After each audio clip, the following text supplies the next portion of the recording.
Alors, bonjour à toutes et tous. Je vous propose peut-être une minute, le temps que les participants se connectent. Et on démarre.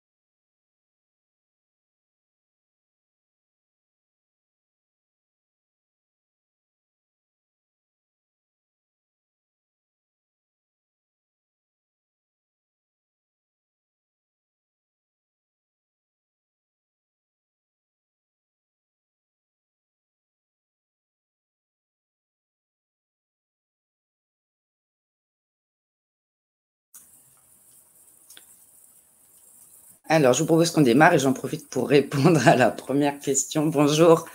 Bonjour à toutes et tous. Bienvenue dans ce webinaire. Donc, les bonnes conditions à réunir pour mettre en œuvre des parcours d'insertion et de qualification vers les métiers de la petite enfance.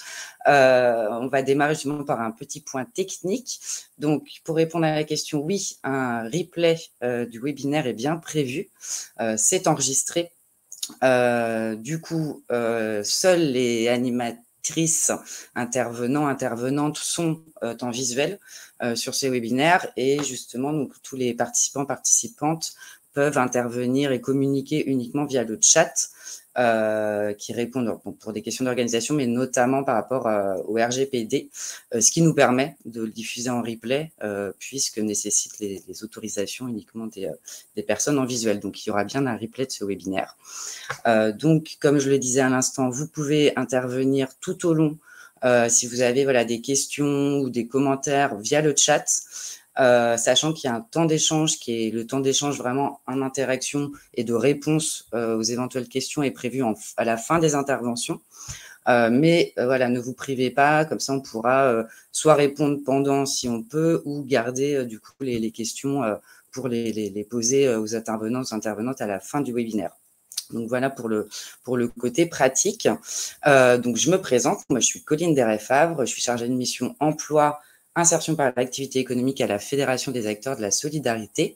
Je vais co-animer ce webinaire avec ma collègue Marine Malberg, qui interviendra tout à l'heure, qui est notamment en charge de la question du droit des femmes à la Fédération des acteurs de la solidarité, et aussi notre collègue Naïma qui gère toute la logistique ce matin. Pour vous resituer ce webinaire dans le contexte, donc la Fédération des acteurs de la solidarité, on est engagé dans la question d'une part droit des femmes, d'autre part d'insertion, et puis globalement donc fédération généraliste de lutte contre les exclusions. Donc de manière, et c'est évidemment la question de l'insertion professionnelle et de la question du droit des femmes, des droits des femmes est transversale à l'ensemble de nos thématiques. Et on travaille plus particulièrement depuis l'année dernière vraiment sur la question de l'insertion professionnelle des femmes, donc en lien avec ma collègue Marine. Donc là, ce webinaire, il s'inscrit vraiment dans un cycle de travail, de webinaire, c'est le 3e depuis l'année dernière. Et les 2 premiers, donc l'année dernière, on avait travaillé plus spécifiquement sur la question de l'égalité professionnelle et de la lutte contre les violences sexistes et sexuelles au travail. Donc avec un focus vraiment autour des structures d'insertion par l'activité économique. On avait pu élaborer, et on vous remettra les liens, 2 fiches pratiques issues de travaux avec, ça c'est toujours notre méthodologie de travail de nos adhérents et partenaires, toujours partir des pratiques, des savoirs, des retours d'expérience de terrain, des analyses pour pouvoir diffuser et à la fois partager ce qui fonctionne bien, mais aussi les problématiques. Et nous, ce qui est aussi un rôle important de la fédération, de pouvoir mettre en place des outils, des dispositifs, des formations d'accompagnement de nos adhérents, de nos partenaires, mais aussi également tout un volet plaidoyer.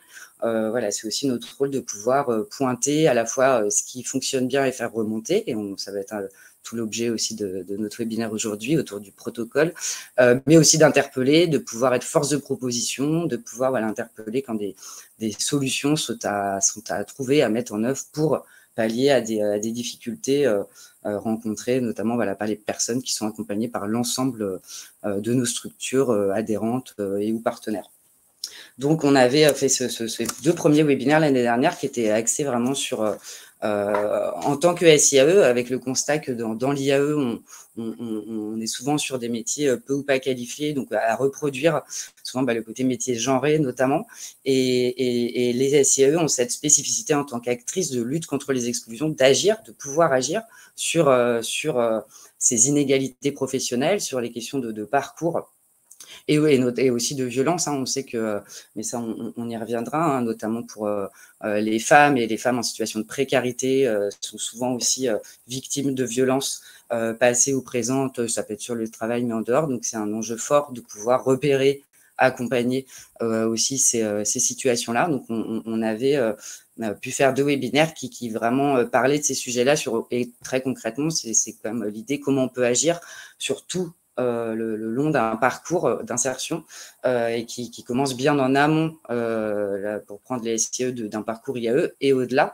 Donc, on avait vraiment pu travailler sur ces questions autour de la prescription, de l'orientation, de l'accueil, de l'intégration, de l'accompagnement, de l'encadrement, de l'adaptation aussi en termes de structure, de la relation aux partenaires en matière notamment d'accompagnement et de la relation entreprise, puisque quand on parle d'insertion emploi, ça commence vraiment dès l'orientation vers un parcours d'insertion et à la sortie qui peut être potentiellement, idéalement, en entreprise, en tout cas chez un employeur, en formation. Voilà, donc il s'agissait vraiment de voir sur toutes ces chaînes-là. Donc on avait pu faire ce travail-là et assez naturellement, et je pense que tous les participantes ils sont confrontés à la question du mode de garde est assez prégnante dans la question de l'insertion professionnelle, notamment des femmes. Donc, je dis notamment puisque comme la grosse majorité, un peu plus de 80% des familles monoparentales sont des femmes. Donc, ça veut pas dire qu'il n'y a pas d'hommes concernés, mais c'est quand même la majorité. Donc, il y a vraiment cette question qui est assez centrale. Et d'ailleurs, on va y travailler. Donc, ça, on vous tiendra bien sûr informé, mais c'est un sujet là sur lequel, en tout cas, le mode de garde spécifiquement, on travaille depuis l'année dernière et toute cette année, donc on sera amené à y revenir sous forme de différents, aussi bien webinaires ou autres, potentiellement de formation aussi cette année, dans les années à venir. Ce webinaire, précisément, cette année, comme était indiqué dans le lien, les articles qui ont pu l'annoncer, l'idée, c'est de faire un focus sur le protocole interministériel IAE Petite Enfance qui a été élaboré cette année. Pour vous refaire un petit peu l'historique, la Fédération des acteurs de la solidarité, nous avons été sollicités au printemps par, d'une part, la DGEFP, donc ministère du Travail, et la DGCS, Cohésion sociale, qui travaillaient à un protocole interministériel, donc entre les 2 ministères, sur la thématique IAE Petite Enfance. Donc, pour dire, il y a donc on est vraiment dans ce cadre de favoriser l'insertion professionnelle, donc à la fois, pour l'IAE, ça, on était dans vraiment là une phase sur le dernier quinquennat aussi de développement de l'insertion par l'activité économique, avec un enjeu de développer le nombre de parcours d'insertion, mais aussi plus largement, une vraie attention sur l'insertion, et notamment aussi sur la question de l'insertion professionnelle des femmes, et en prenant bien en compte qu'il y avait cet enjeu aussi avec la petite enfance, alors sous 2 axes. Et le protocole était présenté comme ça, avec deux axes de questionnement, d'interrogation, avec l'objectif de vraiment pointer des leviers à pouvoir développer. Donc, d'une part, un constat de pénurie de main-d'œuvre dans le secteur de la petite enfance, donc avec vraiment un enjeu de pouvoir former, avoir davantage de personnel dans le secteur de la petite enfance, dans les métiers de la petite enfance. Donc, avec cet objectif de se dire, est-ce que l'IAE, potentiellement, pourrait participer à cet effort vers les métiers de la petite enfance. Donc, c'était un des axes du protocole. Et le deuxième axe, qui était justement de favoriser les solutions d'accès au mode de garde de la petite enfance pour les personnes en insertion, et notamment les femmes, pour pouvoir faciliter l'insertion. Parce qu'on on le sait bien souvent, il y a dans un parcours, c'est pas l'envie forcément qui manque de trouver un emploi, mais quand il faut trouver un mode de garde dans une temporalité souvent urgente, avec des horaires spécifiques, bah, ça peut, c'est souvent un frein. Et malheureusement, voilà, un certain nombre de femmes ne trouvent pas, n'accèdent pas à l'emploi à cause d'un manque de solutions de garde. Donc, il y avait ces deux axes-là. Donc, on a pu, comme on travaillait évidemment cette question, répondre, partager, travailler avec donc des GEFP, des GECS, et en mettant notamment en lien avec, du coup, nous, des adhérents ou partenaires hein, qu'on avait pu repérer, qu'on connaît, qui œuvrent justement sur ces deux axes-là. Donc, à la fois des SIAE, mais on le verra aussi tout à l'heure, d'autres partenaires, des GEC, ou voilà, crèches aussi. Et du coup, on avait pu voilà, faire le lien et ces actions, projets, initiatives ont été repris dans ce protocole donc, qui a été publié. Donc, on vous remettra le lien, mais a priori, il était dans le lien vers ce webinaire. Et du coup, ces structures, adhérents, partenaires ont pu être valorisés dans ce cadre-là et qualifiés d'ailleurs de bonnes pratiques ASME. Donc voilà, ça nous semblait important du coup de revenir sur ce protocole. Alors au-delà, on ne va pas faire une présentation du protocole. D'ailleurs là, on n'a pas d'institutionnel aujourd'hui, en tout cas dans les intervenantes. Il y en a peut-être potentiellement parmi les participants et ce serait très intéressant d'avoir des échanges du coup sur la suite de ce protocole. Donc on était à l'époque hein, dans une période préélectorale aussi. Donc, mais les choses se mettent en place. Donc, l'idée, là, pour nous, c'était vraiment plutôt de valoriser du coup, plusieurs adhérents partenaires qui ont pu être cités dans le cadre de ce protocole et qui œuvrent quotidiennement sur ces deux axes, l'un des deux ou les deux, en tout cas de la question de l'insertion professionnelle des femmes et des enjeux de qualification, en tout cas aussi d'accompagnement vers l'emploi, vers les métiers de la petite enfance. Donc voilà, pour recontextualiser. Là, sur l'ensemble des interventions qu'on va avoir ce matin, justement, on reprend ces éléments-là, alors avec quelques axes, questionnements qu'on a. Alors déjà, voilà, quand je vous disais dans ce protocole, deux axes, vous verrez que finalement, et nous, c'est aussi notre approche à la Fédération Générale, d'être vraiment dans une approche globale.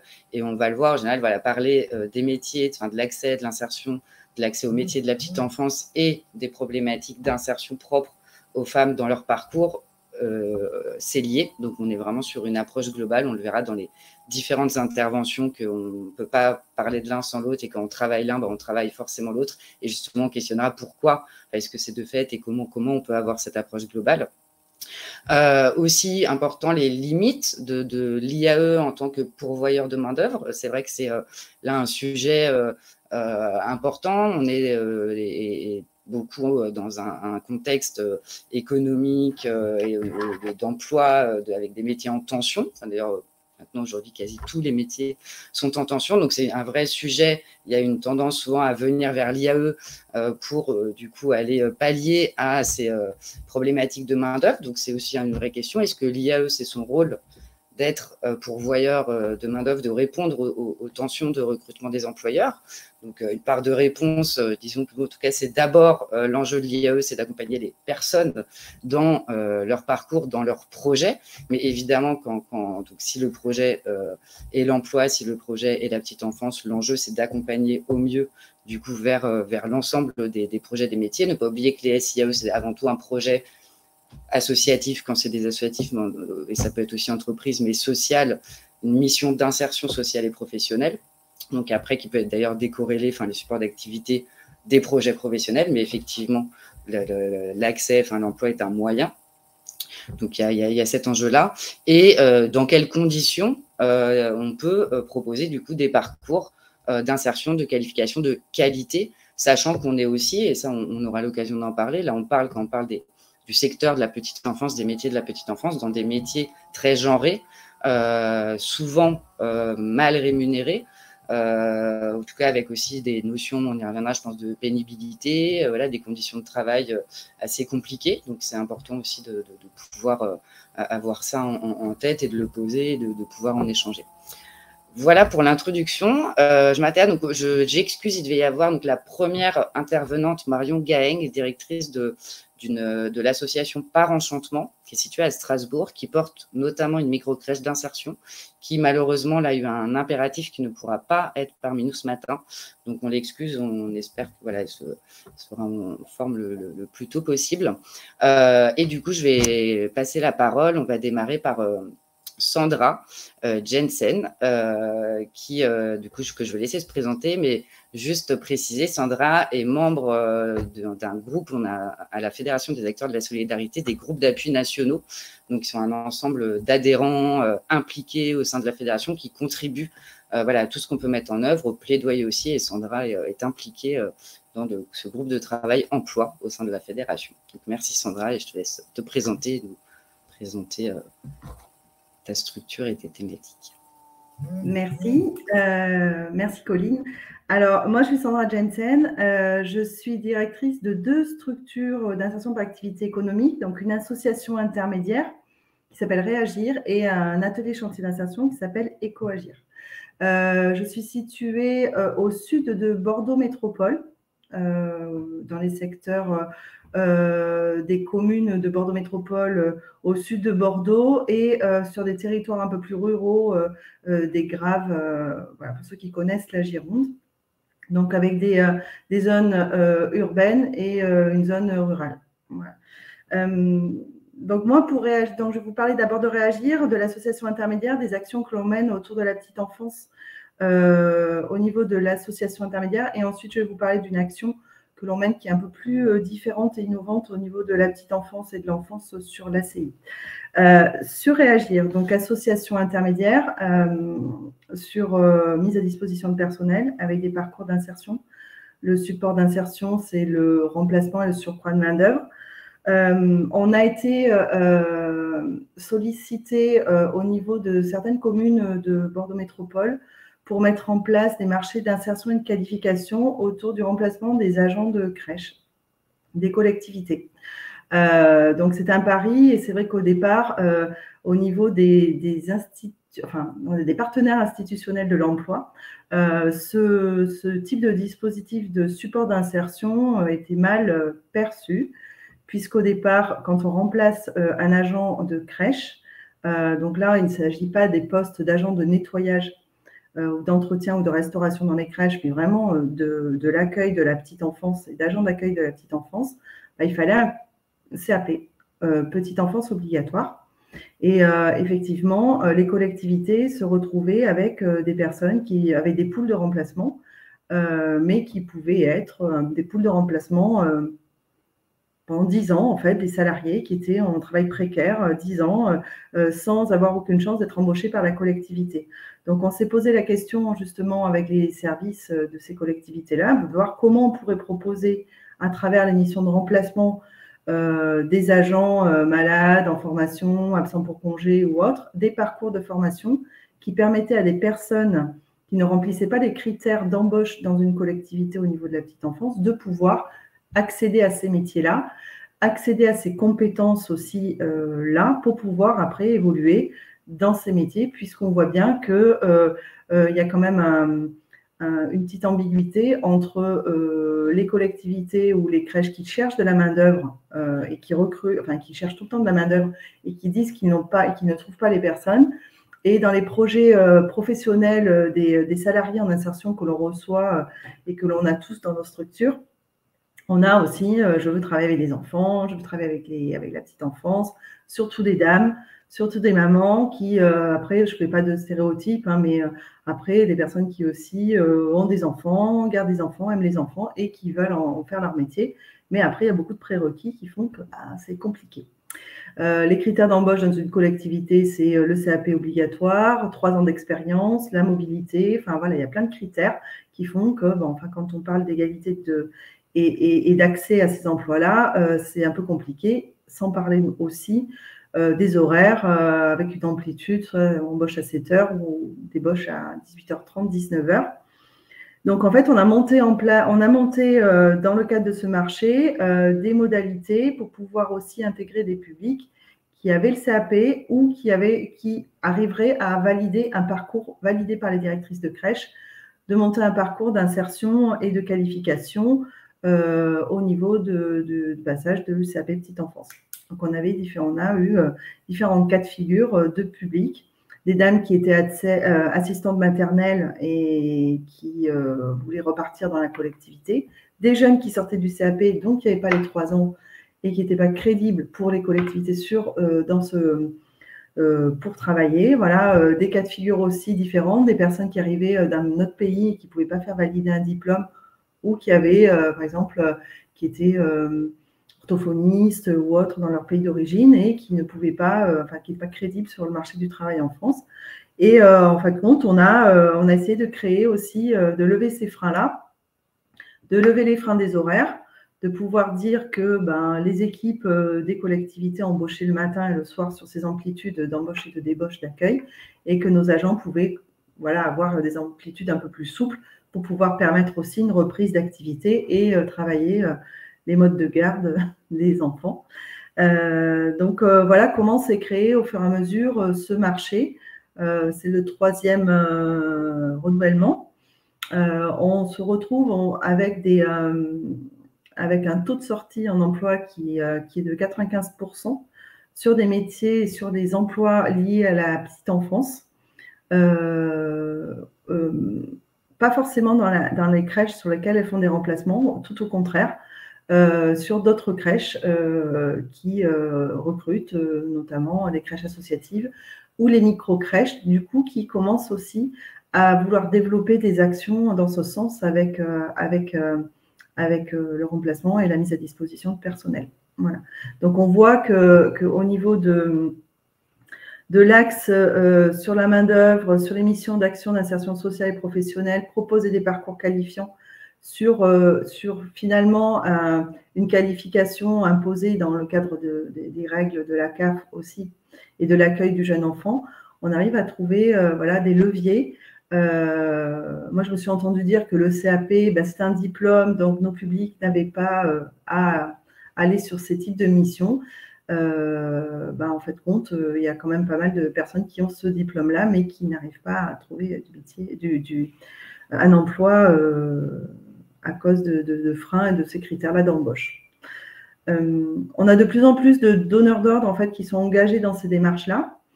Pôle emploi s'est saisi aussi d'un partenariat avec nous, puisque Pôle emploi aussi avait besoin, dans le cadre des formations qu'il proposait au CAP Petite Enfance, de leurs agents, n'arrivaient pas à trouver des structures d'accueil.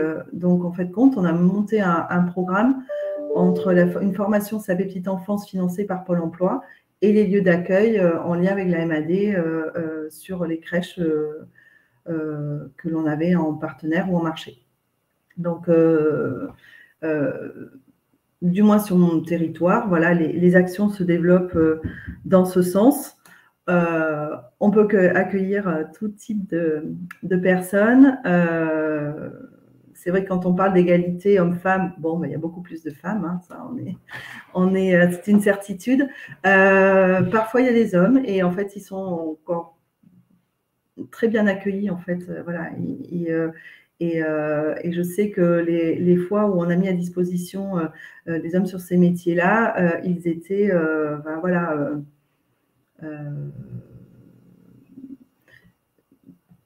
ils voulaient être gardés, en fait, aussi, parce que ça apporte aussi une autre approche au niveau de l'accueil de l'enfant. Mais ça, après, ça fait partie des actions égalité hommes-femmes à l'inverse. Voilà, sur des métiers qui sont un peu plus dédiés aux femmes. Pour parler des partenariats, on est en partenariat avec le réseau des crèches associatives de la région Nouvelle-Aquitaine pour pouvoir mutualiser des besoins en formation et pour pouvoir former les salariés sur les nouvelles modalités d'accueil de crèche, les nouvelles règles d'hygiène, d'accueil, en lien avec la petite enfance, parce qu'il faut aussi toujours être un petit peu à l'actualité aussi, comment créer des actions de formation, d'accompagnement, des actions d'animation en lien avec le développement durable, sensibiliser aussi au protocole de soins des enfants. Voilà, donc au fur et à mesure, on est associé avec ce réseau de crèches associatives. En même temps, au niveau de la Bordeaux Métropole, il y a aussi d'autres associations intermédiaires qui travaillent sur des projets autour de l'accueil et des modes de garde de la petite enfance, parce qu'on est aussi finalement concerné par l'accueil enfin, le travail sur les modes de garde des enfants de nos salariés. Les projets de mutualisation se font via une autre association intermédiaire autour des négociations pour acheter des places de crèche avec par exemple des crèches associatives qui nous réserveraient à l'IAE sous contractualisation des places en crèche dédiées pour les enfants des salariés en parcours d'insertion. Donc ça, c'est un effort financier supplémentaire des structures, donc des associations intermédiaires en l'occurrence, pour pouvoir justement travailler ce mode de garde-là avec encore des questionnements sur l'accueil de l'enfant et sur le passage de comment un salarié accepte de faire garder son enfant pour travailler alors qu'il n'avait pas forcément... il y a aussi ce travail psychologique à faire de reprendre une activité. Voilà pour l'association intermédiaire. En parallèle, je dirige aussi une ACI, un atelier chantier d'insertion qui s'appelle EcoAgir. Et dans EcoAgir, on porte une plateforme de réemploi du jouet qui s'appelle Replay. Et à travers cette action, cette plateforme de réemploi du jouet, où on récupère des jouets, on les répare, on les revend à prix modique, on arrive à travailler aussi sur des crossovers entre les crèches, les écoles maternelles, les lieux d'accueil parents-enfants pour pouvoir aussi approcher l'insertion au plus près des modes de garde et des modes d'accueil de la petite enfance, mais là sur un prisme plus de marché d'insertion, mais dans le cadre d'achat de fournitures. Voilà. Donc là, en l'occurrence, le jouet. Donc c'est une activité qui a 9 mois, donc on est en train de modéliser des process pour travailler l'insertion sociale et professionnelle autour de l'achat de fournitures et autour du prisme du support jouet. Voilà ce que j'avais à vous dire sur mes structures. Donc, si après vous avez des questions plus tard, voilà. Donc, dans le cadre des associations intermédiaires, notamment, voilà, c'est vrai que l'objectif, c'est de pouvoir développer aussi cette offre de services petite enfance au niveau des associations intermédiaires. Merci Sandra. Du coup, effectivement, n'hésitez pas, on prendra un temps d'échange à l'issue des interventions, mais n'hésitez pas à intervenir dans le chat.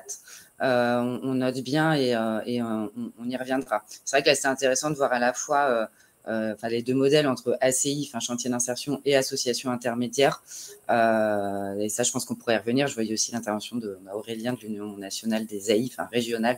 On pourra, je pense, prendre un temps en fin d'intervention aussi sur ces spécificités selon les modèles et ce qu'on peut développer. Donc, merci beaucoup Sandra. On va continuer avec du coup là un autre type de structure d'insertion et de qualification que sont les GEC, donc les groupements d'employeurs pour l'insertion et la qualification. Donc je vous propose, on a Agnès Salvadori qui est chargée de mission au sein de la Fédération des GEC, et puis Samir Amorteba d'un GEC justement spécialisé petite enfance et animation.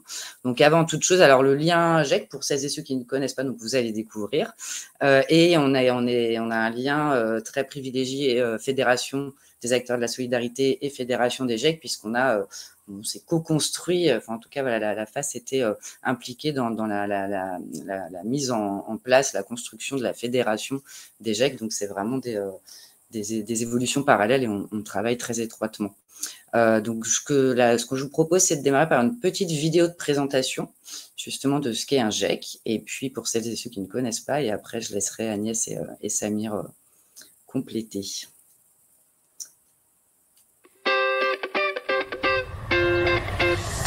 Le GEC est un groupement d'employeurs pour l'insertion et la qualification. Il s'agit d'entreprises qui rencontrent des problèmes de recrutement de salariés qualifiés sur un secteur d'activité ou sur un territoire. Elle décide de se mobiliser en faveur de l'insertion en faisant un pari. Celui de miser sur le potentiel de personnes, jeunes ou adultes, éloignées du marché du travail, peu ou pas assez qualifiées. Sous forme d'association loi 1901 à but non lucratif, le GEC est piloté et géré par ses entreprises adhérentes. Il sélectionne, recrute et met à disposition dans les entreprises adhérentes des salariés en contrat d'alternance dont le GEC reste le seul employeur. Le GEC facilite la gestion des ressources humaines. C'est lui qui s'occupe d'organiser et d'individualiser des parcours de formation, en répondant aux besoins des entreprises au regard du projet professionnel des salariés. Les parcours, qui vont de 6 à 24 mois, mènent tous à une qualification qui permet aux salariés d'acquérir les savoir-faire nécessaires à leur poste tout en étant rémunérés. Mais le rôle du GEC ne s'arrête pas à cette simple mise à disposition, puisqu'un accompagnement professionnel est également engagé. Relation avec le tuteur d'entreprise. Intégration. Suivi et adaptation de la formation. Acquisition de connaissances et compétences. Le risque de rupture est anticipé par le GEC grâce à un accompagnement social permanent qui complète l'accompagnement professionnel. Ce double accompagnement est un vecteur de réussite du parcours. Les salariés obtiennent une qualification et trouvent un emploi à l'issue de leur parcours. Les GEC sont présents dans de nombreux secteurs, ainsi que sur l'ensemble du territoire national. Chaque année, les GEC sont labellisés par la Fédération française des GEC, en partenariat avec le ministère du Travail. Il s'agit d'une procédure qui vise à garantir le respect et la qualité de la prestation aux entreprises et aux salariés.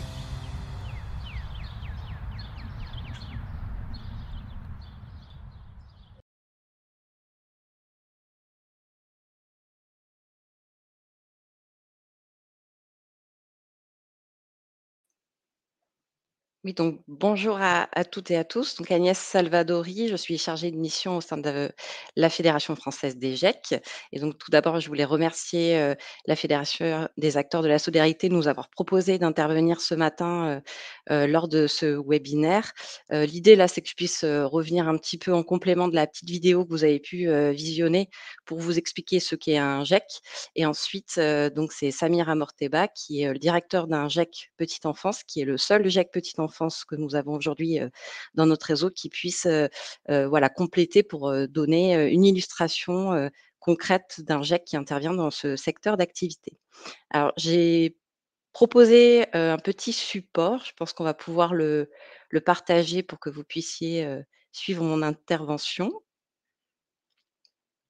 Voilà.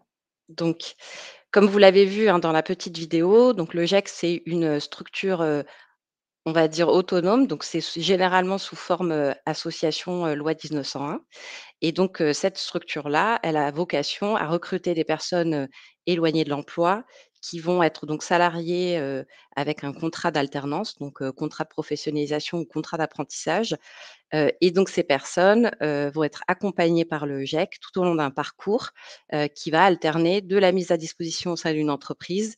Alors quand on dit le terme entreprise, c'est un terme assez générique puisqu'on va retrouver, parmi les utilisateurs et les adhérents d'un GEC, aussi, des associations et parfois des collectivités locales.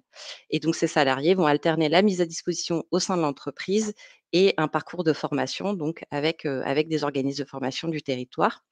Le GEC étant là justement pour coordonner, l'ensemble, du parcours et réaliser une médiation entre tous les professionnels, qui interagissent, donc avec le salarié. Donc c'est une particularité peut-être par rapport au secteur de l'IAE, hein. Nous, on fait partie, de la grande famille des acteurs de l'inclusion, mais on n'est pas rangé, on va dire, spécifiquement dans l'IAE, on est des cousins. Et donc, la particularité notamment des groupements d'employeurs pour l'insertion et la qualification, c'est que la gouvernance du GEC, elle est vraiment assurée par les entreprises, adhérentes et donc il y a un pilotage du GEC qui est porté par les employeurs qui vont composer, les instances, donc le bureau, le conseil d'administration et qui vont prendre toutes les décisions quant à, l'orientation, stratégique, qui va être mise en place par la structure.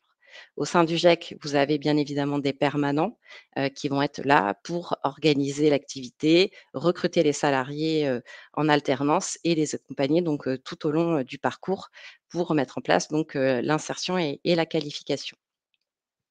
Bien évidemment, Alors, il y a un petit souci par contre parce que là, on n'a pas mis le bon support. Bon, c'est pas grave, je vais du coup, enchaîner. Donc en fait, on travaille avec un certain nombre de partenaires. On travaille avec, bien évidemment, bah, tous les partenaires prescripteurs, de l'emploi, et de l'insertion des territoires, pour, caler les recrutements.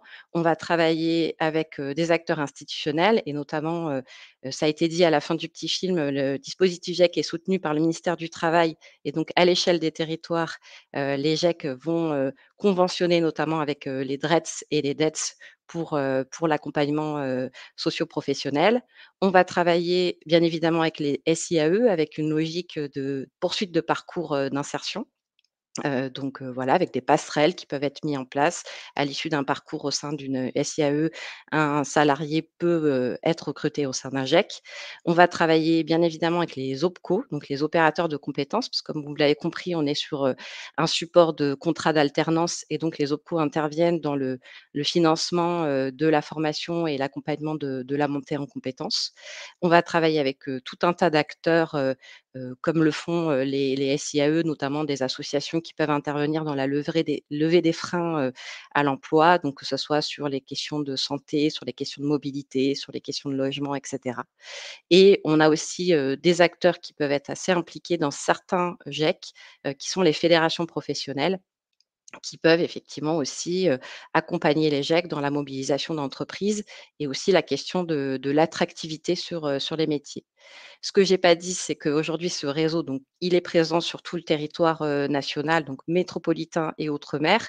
On est environ là aujourd'hui à 200 GEC qui sont, labellisés en France et ces GEC donc interviennent dans les secteurs d'activité qui sont les secteurs où on rencontre, le plus de tensions de recrutement. Alors c'est vrai qu'à l'heure actuelle, quand on dit ça, on a tendance à penser que un peu tous les secteurs sont concernés, mais de façon historique, on est plutôt présent, on a plutôt des GEC qui sont présents dans les secteurs, par exemple, du BTP, de l'industrie, des transports et depuis, ces dernières années, on voit de nouveaux secteurs dans lesquels des GEC se développent, et je pense notamment au secteur de l'animation, au secteur du sport et donc effectivement, plus récemment, un GEC, dans le secteur de la petite enfance.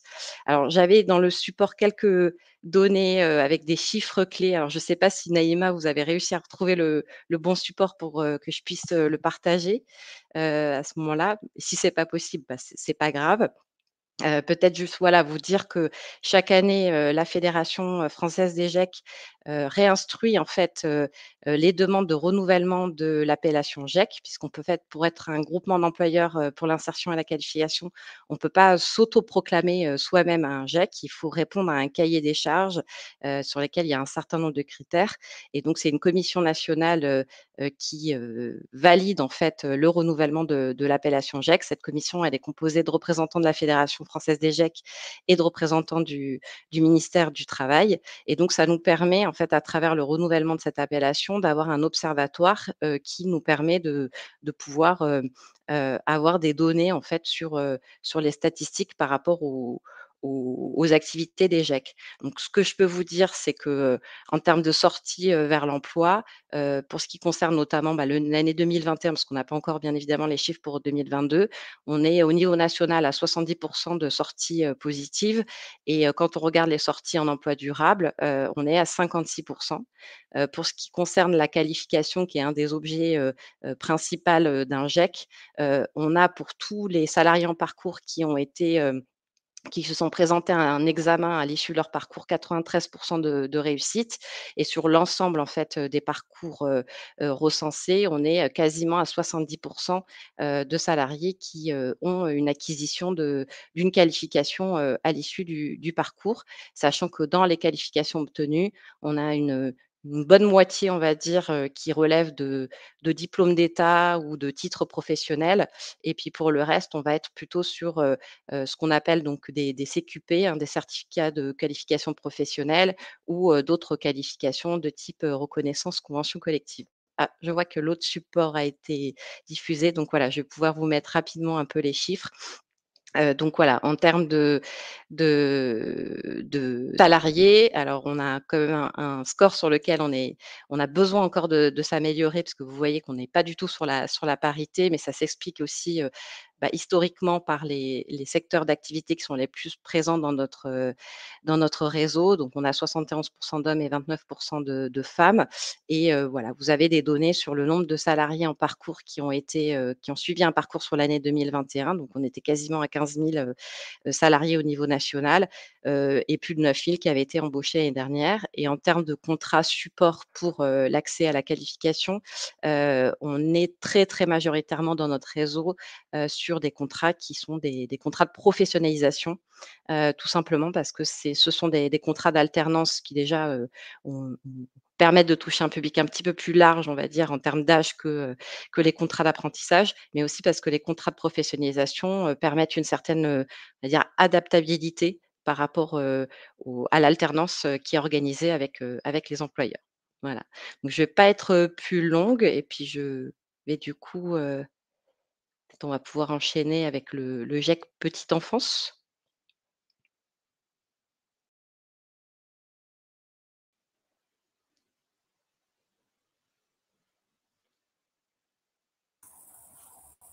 Oui, alors il semblerait que Samir soit déconnecté. Ah, vous n'avez pas vu. Enfin, Bon. c'est vrai que je le vois plus non plus, mais D'accord, bon, parce que bah, pour le coup, je vais pas pouvoir présenter, l'action du GIEC Petite Enfance. Enfin, je peux juste donner quelques éléments de contexte et puis je pense qu'on va essayer de le rappeler pour qu'il tout puisse, à fait. revenir. Mais voilà, enfin, peut-être rapidement vous dire que le GIEC Petite Enfance et Animation, donc c'est un GIEC qui est situé dans la région des Hauts-de-France. Donc comme je l'ai indiqué, hein, c'est le seul GIEC aujourd'hui, que nous avons dans notre réseau, de 200 GIEC qui intervient sur ce secteur-là, sachant que, ce qu'on voit, c'est qu'on a de plus en plus de porteurs de projets qui, se rapprochent de notre fédération pour pouvoir, étudier, la faisabilité de création d'autres GIEC dans ce secteur. Donc c'est quelque chose qui, semble effectivement intéresser un certain nombre d'acteurs, du secteur de la petite enfance. Ce GIEC donc il a été créé en 2020, et donc aujourd'hui, il fonctionne avec, des entreprises adhérentes. Là, on est surtout très majoritairement, sur des crèches associatives. Donc ils en ont 11 à ce jour. Je crois qu'il est en train d'arriver. Voilà. Samir, je vais te laisser la parole. J'étais en train de commencer, rapidement, mais je vais te laisser la parole. J'ai été déconnecté. Est-ce que vous m'entendez là-bas? Oui.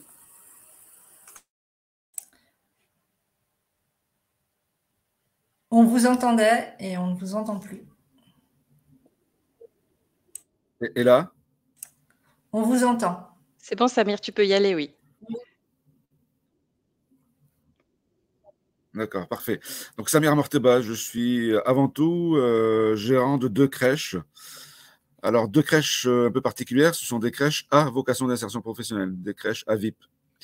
Je ne sais pas si vous êtes au courant de ce label, mais c'est en tout cas, c'est un label qui nous est attribué par le Pôle emploi et la CAF et qui exige de nous, qui nous impose de réserver des places à des parents demandeurs d'emploi. Et donc, le label exige de nous 20% minimum de places à des parents demandeurs d'emploi qui sont confrontés à la problématique du mode de garde, mais des parents demandeurs d'emploi qui, en parallèle, veulent retrouver une activité professionnelle ou une formation. Alors, j'ai créé ces 2 crèches en 2018 dans 2 quartiers prioritaires de politique de la ville, une à Lille et une à Roubaix. Une de Lille qui fait maintenant 51 places et celle de Roubaix une trentaine de places.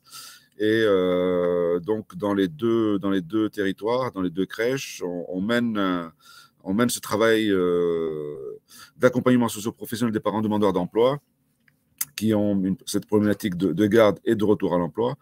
Et on a une particularité, en plus de ce label AVIP, c'est que j'ai souhaité internaliser la fonction de chargé de mission insertion au sein même des 2 crèches. C'est-à-dire que la responsable chargée de l'accompagnement est une salariée comme toutes les autres salariés des équipes éducatives. Et donc, il y a un travail vraiment en commun qui se fait entre l'équipe éducative et la chargée de mission insertion. Au lieu d'externaliser cette fonction qui consistait à, je crois qu'il y a d'autres expériences sur d'autres territoires en France qui consistaient à externaliser cette fonction en faisant appel à des prescripteurs externes comme les missions locales ou le Pôle emploi ou d'autres associations spécialisées dans l'accompagnement. J'ai souhaité internaliser la fonction pour des questions de disponibilité par rapport aux parents demandeurs d'emploi lorsqu'ils déposent leurs enfants le matin, de réactivité, de spontanéité, puis d'efficacité en termes de réponse et d'accompagnement. Au jour d'aujourd'hui, quand on lève l'obstacle et le frein du mode de garde, on s'aperçoit qu'on est à 90-95% de papa ou de maman qui retrouvent un emploi ou une formation. Donc ça, ce sont les chiffres des derniers bilans et depuis le démarrage de cette aventure. Voilà, donc ça c'était un peu le concept AVIP qui a tendance, mais c'est encore très timide, à se démocratiser au niveau national. Mais la CAF, compte tenu d'un comité de pilotage très récent, disait que le modèle AVIP n'est pas encore tout à fait pris en compte au niveau national et que ça demande encore un certain effort. Voilà sur notre modèle crèche AVIP.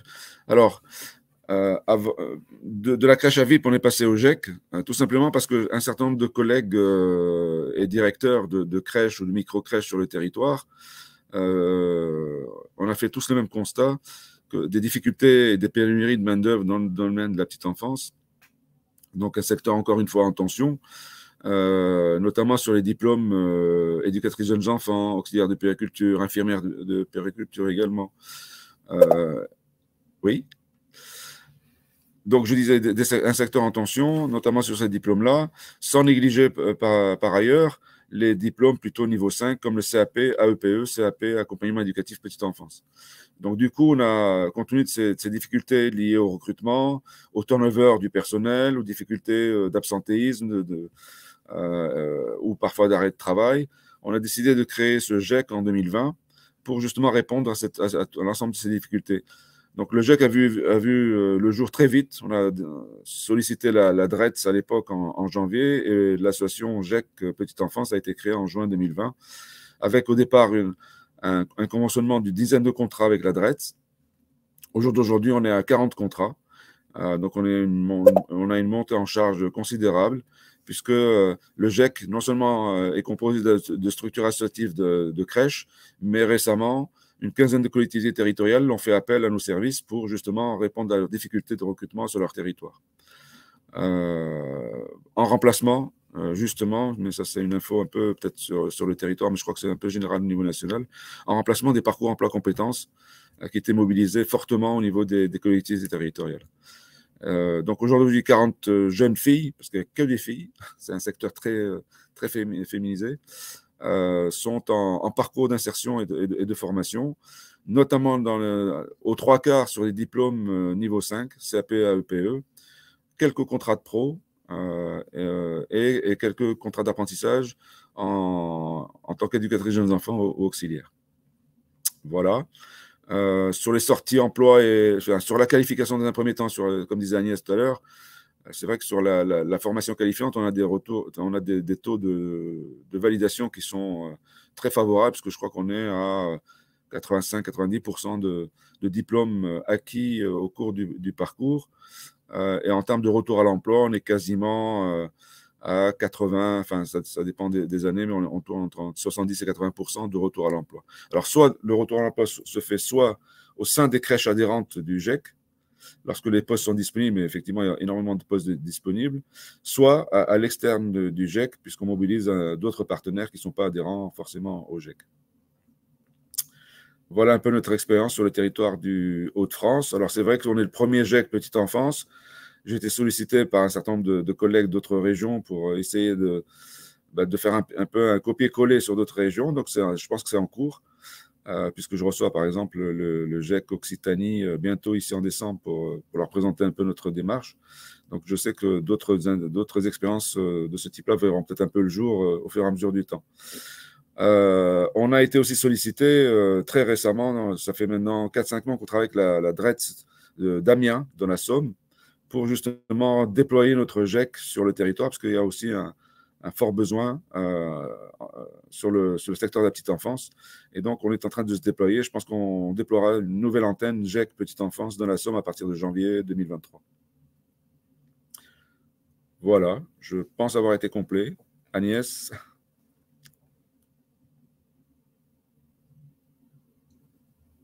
Non, c'était très bien, j'ai rien à rajouter.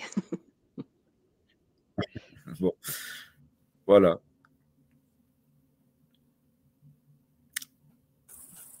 Merci beaucoup pour votre double intervention.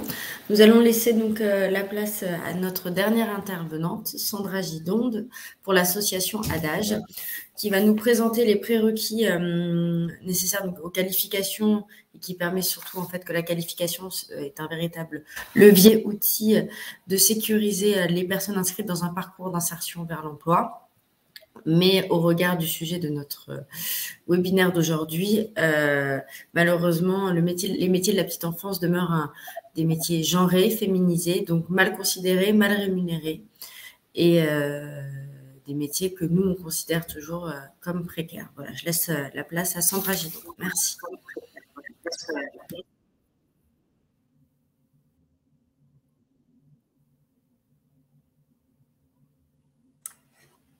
Il faut que vous activiez votre micro. Excusez-moi, oui, je viens de m'en apercevoir. Bonjour à toutes et à tous. Merci à la FAS de me permettre de témoigner auprès de vous. Oui, alors, donc Sandra Gidon, je suis directrice d'une association qui s'appelle Adage, Association d'accompagnement global contre l'exclusion, et qui est une association qui est dédiée exclusivement à l'insertion sociale et professionnelle de femmes en situation de précarité sociale. Donc, nous sommes association, nous sommes organismes de formation et nous sommes SIAE, puisque nous sommes porteurs d'un chantier d'insertion, de préparation à l'entrée en école d'aide-soignante ou d'auxiliaire de puériculture. Adage est situé dans un quartier politique de la ville, aux portes de Paris, dans le 18e arrondissement, et nous nous sommes créés en 2008. Et le plus gros employeur du quartier, c'est l'hôpital Bichat. Et donc, quand on s'est créé, on est allé le voir pour essayer de… On est allé voir le DRH de l'époque, qui était et qui est toujours d'ailleurs un homme formidable, et avec qui on a parlé de la difficulté pour les femmes d'accéder à des métiers, Sandra Janssen le disait très bien, dont elles ont envie, où on les oriente beaucoup, et ça c'est quand même un vaste sujet selon notre couleur du peau, selon notre origine, on aura tendance à nous dire qu'on sait s'occuper des enfants, des personnes âgées, etc. Donc, il y a ce premier sujet-là d'orientation des personnes, mais il y a aussi le fait que les personnes travaillent énormément à domicile. Alors, moi, j'ai participé dans les années 90 à la mise en place des premiers diplômes sur l'aide à domicile, qui se voulait être une reconnaissance, qui, à part très peu d'entre eux, n'ont pas permis même que les gens soient mieux rémunérés. Et donc là, moi, je venais voir Bichat en disant ça serait vraiment chouette qu'on puisse travailler sur l'accès à la qualification. Et on a pu monter donc ce chantier d'insertion. Et c'est vrai que moi, j'y étais allée avec vraiment sur le métier d'aide-soignante, parce que c'est ça que je connaissais le mieux. Et le DRH à l'époque m'a dit, et on est en 2009, on va probablement avoir une pénurie on n'utilisait pas encore ce terme que je trouve affreux, une pénurie de main-d'œuvre autour des auxiliaires de puériculture, et non pas en maternité, parce qu'il faut être honnête, il n'y a quasiment pas de poste, parce qu'on prend maintenant des aides-soignants, parce qu'ils sont polyvalents et que du coup ça coûte moins cher, mais dans les crèches, parce qu'il y avait 4 crèches hospitalières à l'hôpital Bichat. Et c'est comme ça qu'en fait, moi j'ai été sensibilisée, Adage a été sensibilisée à ces métiers de la petite enfance. Et donc, on s'est mis à faire cette préparation d'entrée en école. Alors, il y a eu des réformes, vous le savez peut-être, hein, pour devenir auxiliaire de puériculture, le concours a été supprimé, maintenant c'est sur dossier. Et ça devait, paraît-il, être pour faciliter l'entrée et l'accès à la qualification. Et en fait, de mon point de vue, en tout cas, ça ne facilite pas du tout, parce que il y a quand même une culture du concours qui fait que l'accès à cette qualification dans ces métiers est forte. Et de même que le CAP petite enfance est devenu le CAP AEPE, assistant éducatif pour la petite enfance, et qu'en fait, ce qu'on peut noter, et ce qui moi me touche beaucoup, c'est que cette pénurie de main-d'œuvre, qui pour moi est plutôt l'explosion et la révélation d'un désespoir de postes précaires, mal payés, mal reconnus, Et d'ailleurs, les secteurs dits en tension sont quand même assez flagrants sur cette dégradation de la qualité du travail à laquelle on assiste depuis une dizaine d'années. L'accès à la qualification, elle passe maintenant par un élargissement aussi des tâches.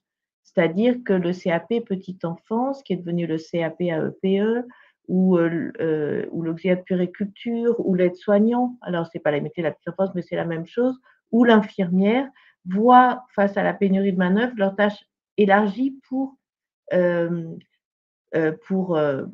pallier le manque de personnel qu'il y a au-dessus d'eux, en fait. Le problème, c'est que la reconnaissance ne va pas avec. Et je trouve que c'est quelque chose qu'on est obligé de pointer. Voilà, c'était ma petite intervention un peu politique, mais je trouve que c'est des sujets qui seraient vraiment importants de creuser parce que ça me paraît vraiment important. Et après, l'autre sujet, c'est effectivement comment faire pour accéder à la qualification quand on est précaire. Donc, nous, c'est l'entrée à adage, c'est vraiment la précarité sociale. Quand on n'a pas forcément la culture, alors à l'époque des concours, mais de passer un diplôme, de préparer, d'apprendre à apprendre, et qu'en plus, on a à régler tous ces problèmes sociaux autour, dont évidemment la garde d'enfants. Et d'ailleurs, je voulais dire qu'au-delà de travailler sur les modes de garde, on doit aussi travailler sur la séparation mère-enfant. Nous, on fait beaucoup de groupes de parole sur la parentalité. Et quand, par exemple, on est à l'hôtel, que la seule famille qu'on a, c'est nos enfants, que souvent on dort avec eux, parce que l'hôtel est tellement bien fait qu'on ne peut même pas mettre de place pour les lits d'enfants.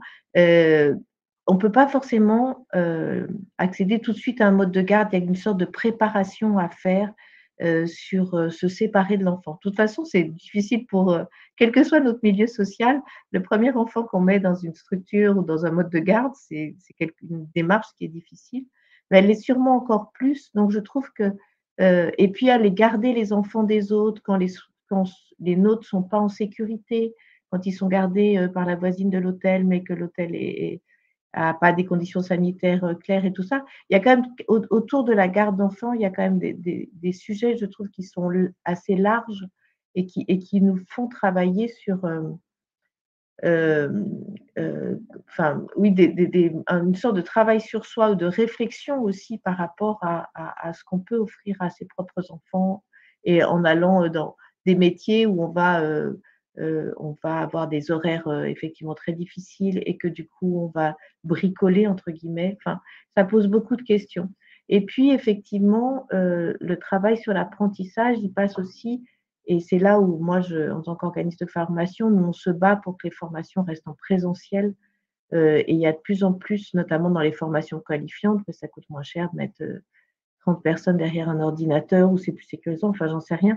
Par exemple, l'accès, dans les questions qu'on pose aux oraux d'aides-soignantes ou d'auxiliaires de puériculture, c'est est-ce que vous avez bien un ordinateur et une connexion, parce qu'il est probable que la plupart de nos cours se passent en distanciel. Et je trouve que on oublie complètement la médiation humaine dans l'apprentissage. Et c'est quelque chose qui est vraiment très discriminant pour les publics dits en précarité, parce que d'abord, il faut aussi avoir des conditions de logement qui sont correctes, mais il faut apprendre, c'est aussi avoir quelqu'un qui croit qu'on va y arriver, c'est aussi pouvoir demander, c'est aussi pouvoir s'entraider. Alors là, depuis quelques années, depuis la réforme, on a eu 100% d'entrée de réussite en école, mais c'est aussi parce qu'il y a une solidarité, c'est aussi parce qu'on voit que les autres y arrivent, c'est aussi parce qu'on peut poser des questions. Et je trouve que cette question par rapport à l'accès à la qualification sont vraiment importantes. Alors pourquoi c'est un dada chez moi, la qualification? C'est parce que dans les métiers extrêmement genrés et féminisés, le seul moyen d'accéder à un emploi un peu stable, où on pourra évoluer, c'est d'avoir une qualification, puisque petite enfance ou soins, c'est des métiers avec des diplômes d'État, et c'est tout à fait cohérent aussi avec des métiers qui sont extrêmement importants. Ce qui est curieux quand même, c'est qu'on paye moins bien, on paye mieux une femme de ménage qu'une personne qui garde nos enfants. Il y a une sorte quand je dis femme de ménage, c'est vrai, j'utilise ce terme qui est épouvantable, mais on paye mieux au noir dans les milieux et tout ça, des femmes, des agents d'entretien ou des aides ménagères, que la babysitter qui va garder nos enfants, que la personne qui va s'occuper de nos parents. Et dans la qualification, ces postes sont aussi mal reconnus, mal payés, etc. Par contre, et c'est ce que moi je dis toujours, je dis aux personnes qui se qualifient et qui passent par ADAGE ou par ailleurs d'ailleurs, le luxe qu'elles ont maintenant, c'est qu'elles peuvent changer de travail comme elles le veulent, puisque si l'équipe ne leur plaît pas ou si elles se sentent maltraitées, il y a du travail partout. Mais c'est quand même un luxe qui est très relatif. Et je trouve qu'on devrait vraiment retravailler sur la question de cette qualité de l'emploi, parce que qu'en plus on est dans des services où il manque beaucoup de personnes, ben, on finit par être un peu maltraité parce qu'on exige beaucoup de nous, et puis parce que du coup, ça reporte évidemment sur les publics. Je ne sais pas bon, je préfère peut-être répondre à des questions après s'il y en a, ou si vous voyez d'autres choses que je pourrais dire. Alors, je n'ai pas un discours très positif. C'est vrai que le drame de ma vie professionnelle, et elle arrive bientôt à sa fin, c'est que l'emploi ne protège plus de la pauvreté, c'est que l'emploi ne donne plus de stabilité, c'est que l'emploi n'offre plus cette intégration sociale. Et d'ailleurs, nous, on intègre de plus en plus dans nos formations, non seulement, évidemment, le savoir-être, etc., mais aussi ce que ne fait plus l'intégration sociale. Moi, quand il y a une vingtaine d'années, vous trouviez du travail, vous évoluiez dans ce travail et ça vous donnait une évolution sociale, et vous alliez boire des cafés avec vos collègues, vous alliez, je sais pas, vous faisiez des choses que vous ne faisiez pas. Et comme là, l'emploi est de plus en plus court, précaire, même dans les secteurs dits en tension, il y a juste la précarité continue, donc on n'a pas cette ouverture à une société qui nous intègre, en fait. Et ça, je trouve que c'est vraiment très grave, et qui nous fait, nous, ajouter, je sais pas, on fait de la communication non-violence, on organise, on fait venir des intervenants pour que les femmes aillent à des conférences, enfin, on a accentué tout le travail autour de l'apprentissage qu'on faisait avant. Voilà, je ne sais pas si je peux conclure comme ça. Alors, il y a toujours de belles histoires, c'est pour ça qu'on continue, parce que la qualification permet quand même l'accès à l'emploi, permet l'accès à des emplois qui sont plus pérennes, permet aussi une reconnaissance, une première reconnaissance et la capacité de se reconnaître soi-même comme qualifié à un moment donné, et donc comme ça répare aussi de pouvoir accéder à des qualifications, ça répare des parcours d'exil, ça répare des parcours où il a fallu tout recommencer, puisque vous le savez bien, dès qu'on est hors Union européenne, on peut faire valider il n'y a aucune reconnaissance d'aucun diplôme dans tous ces métiers-là. Voilà. Je ne sais pas si ça vous convient. Colline, si vous aviez d'autres questions. Merci Sandra. Moi, ce que je vais faire une courte conclusion et surtout vous laisser la parole aux participantes et participants, parce que c'est l'objectif de ce webinaire, d'essayer d'être le plus, on va dire, en interaction possible. Donc nous, oui, effectivement, la Fédération des acteurs de la solidarité a décidé de s'engager depuis plus de 2 ans en direction des femmes en situation de précarité, et a pu dresser un constat assez alarmant.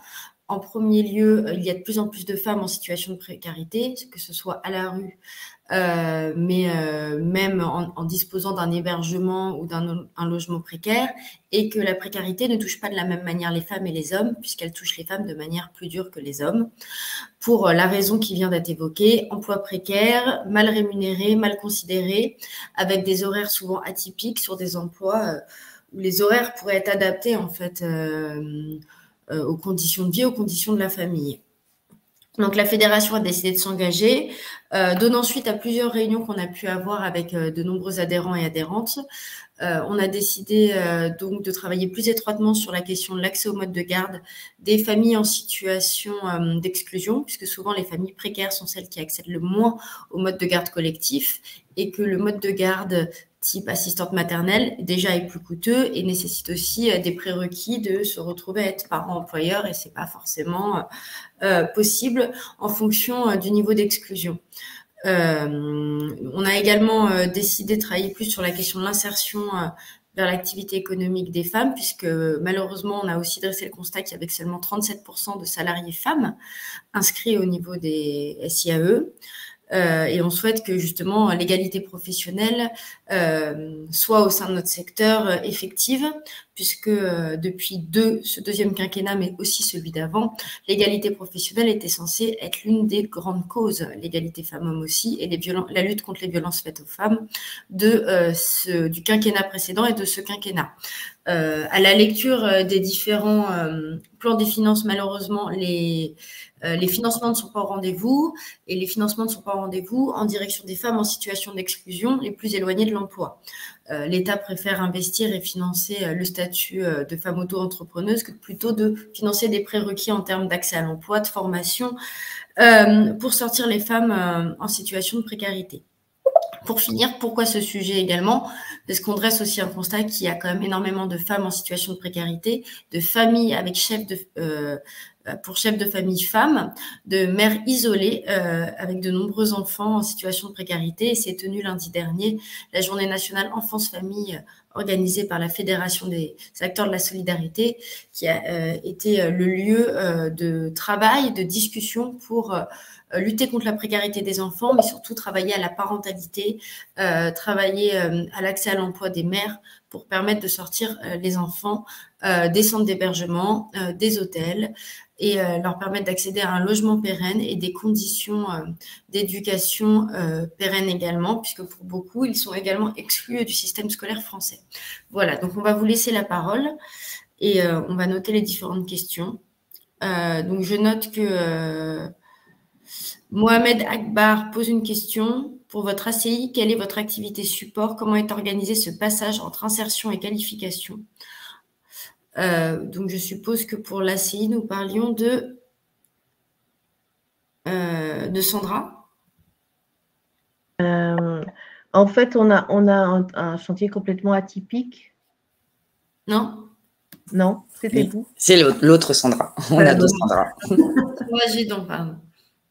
On a un chantier complètement atypique puisqu'effectivement, on n'a pas de support économique, c'est-à-dire que en fait, nos salariés sont à mi-temps de leurs 26 heures à l'hôpital Bichat en fonction d'aide aide-soignante ou en fonction d'aide auxiliaire de puériculture dans les différents services, dans 12 services de Bichat, cardiologie, néphrologie, etc. Et pour les 4 appuyaires, chacune dans une crèche. Nous, on n'est pas que chantier, on est organisme de formation, on fait de la formation professionnelle, on fait.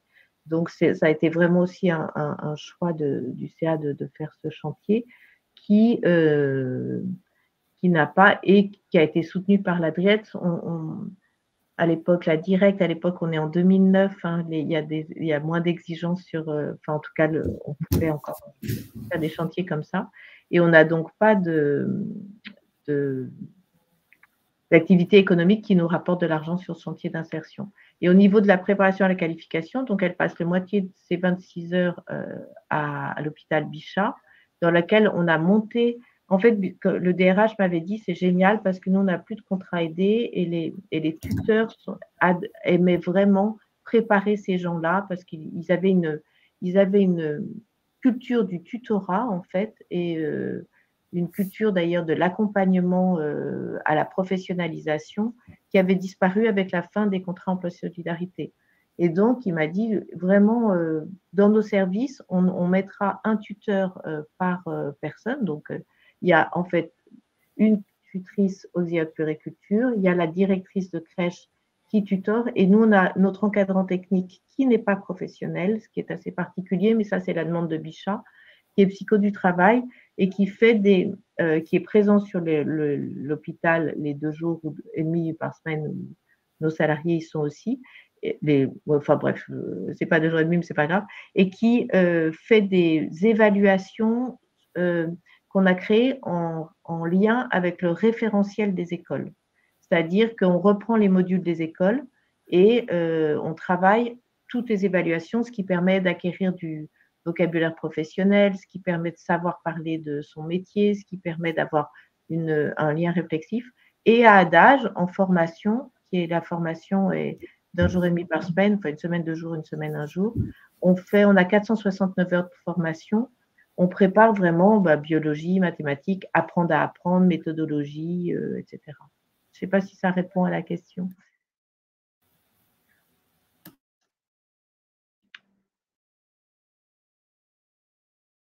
Merci, je vais laisser la main à Colline parce que j'ai beaucoup de problématiques informatiques.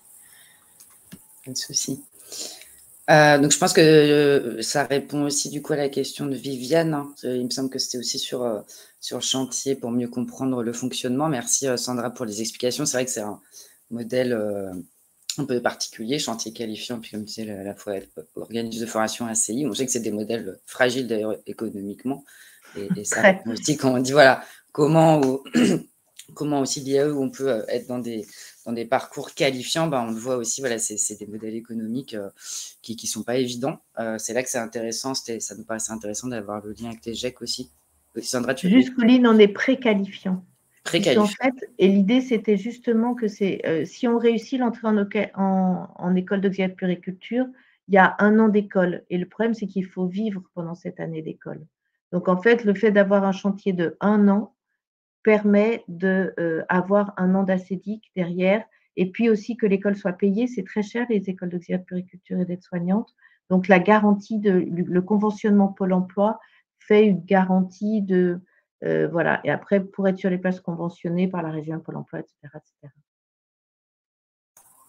Oui, merci pour la précision qui est effectivement très, très importante, préqualifiant et qualifiant. Du coup, je rebondis avec une question de Nathalie Vercuis. Alors, je pense que c'était au moment des GEC, mais si vous pouvez préciser, vous demandiez quels étaient les prérequis. Alors, il me semble que c'était au moment de l'intervention des GEC, mais n'hésitez pas à… Oui, je vois que vous êtes en train d'écrire. Oui, c'est bien ça. Donc, du coup, voilà, savoir quels sont les prérequis au niveau du GEC, des GEC. Alors, c'est vrai, je me permets souvent, donc il y a favoriser les liens entre effectivement SIAE GEC. Agnès, tu précisais que ça peut être vraiment une suite de parcours, mais souvent, ce qui ressort, c'est la question justement des prérequis pour l'entrée en GEC, d'où l'importance de travailler sur l'accès à la préqualification aussi amont. Est-ce que vous pouvez peut-être préciser, là, je pense alors peut-être Samir, sur le GEC Petite Enfance, au niveau de prérequis et comment potentiellement c'est travaillé justement pour faciliter l'entrée en parcours? Alors pour nous, dans le cas de la petite enfance, en tout cas du GEC Petite Enfance, les prérequis sont tout simples. Lorsqu'on met en place un dispositif d'une quinzaine de jeunes filles qui souhaitent se qualifier et se former dans les métiers de la petite enfance, notamment dans le CAP AEPE, accompagnement éducatif petite enfance. Bon, il y a toute une démarche, toute une procédure pour mobiliser le public en termes de recrutement, mais les prérequis sont des prérequis qui sont très, très simples, à savoir minimum de savoir lire, écrire et compter, et avec un minimum de projets professionnels validés, soit par le biais d'un travail qui a été fait pendant le temps de formation dans le cadre d'une validation de projet professionnel, tout simplement. Et de prérequis, je dirais, plus complexe que ça. C'est un minimum de savoir lire, écrire et compter, parce que le CAP-AEPE est accessible justement pour des publics de bas niveau de qualification.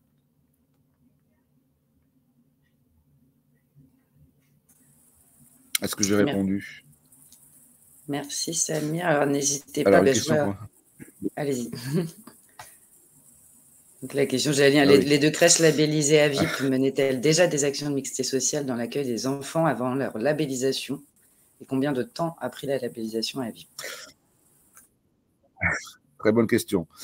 Alors, pour la crèche de Lille, parce que je suis à l'initiative de la création de la crèche de Lille en 2000, donc on a ouvert le porte en septembre 2018 et on est allé tout de suite sur le terrain de la labellisation. Donc, quand on a ouvert la crèche, on avait l'intention de demander la labellisation. La labellisation a eu lieu en 2019, c'est-à-dire à peu près 1 an après, même pas, 7-8 mois après. Et donc, c'était un travail qui est fait en lien avec la CAF, Pôle emploi, le conseil départemental et un certain nombre de partenaires du territoire. au cours duquel j'ai dû présenter un peu la démarche et nos intentions en matière d'accompagnement socio-professionnel des parents demandeurs d'emploi qui souhaitaient faire garder leurs enfants chez nous et pour lesquels on prévoyait des réservations de places. Donc la labellisation s'est faite de manière très naturelle, c'est juste un dossier très simple à faire au niveau de la CAF.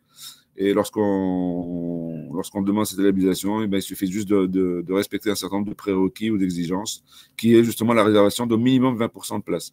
Aujourd'hui, sur l'île, on est à 40-45% de places réservées à des parents demandeurs d'emploi, compte tenu du secteur géographique, du quartier prioritaire de l'île Moulin à Lille.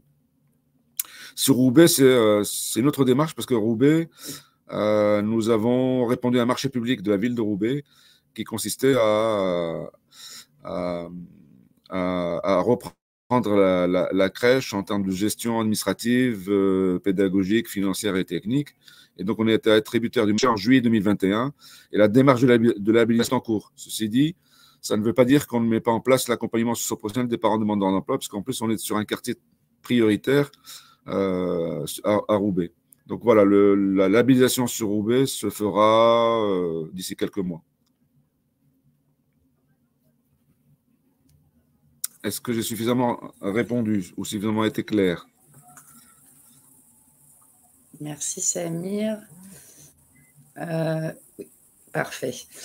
Du coup, je vais remonter un petit peu dans le chat. Il y avait eu des questions au début, au moment de l'intervention de Sandra Jensen de réagir je reprends le fil. Donc, il y avait une demande directe de contact, ce qui est aussi fait pour ça. Mais sur les... il me semble... Attendez, je reprends le fil. Déjà, la question de travail avec les DETS ou DRETS.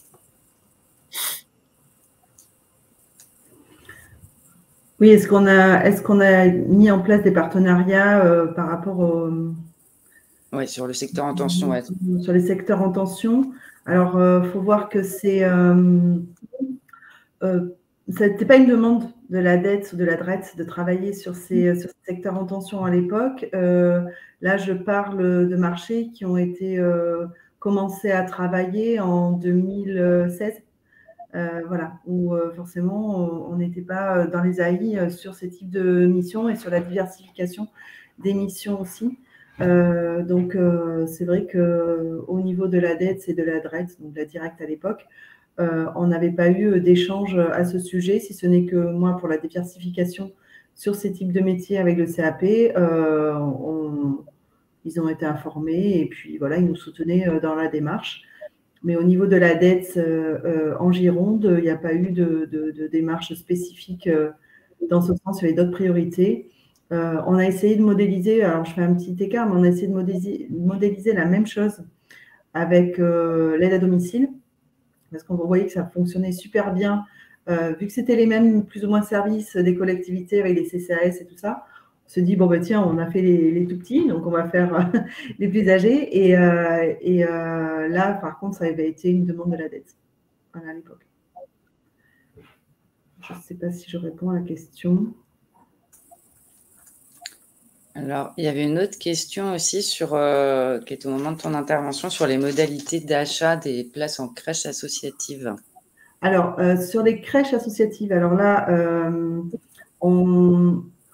ça évolue très lentement parce qu'il y a quand même pas mal de protocoles, des protocoles spécifiques d'accueil. C'est une autre association intermédiaire qui pilote le projet.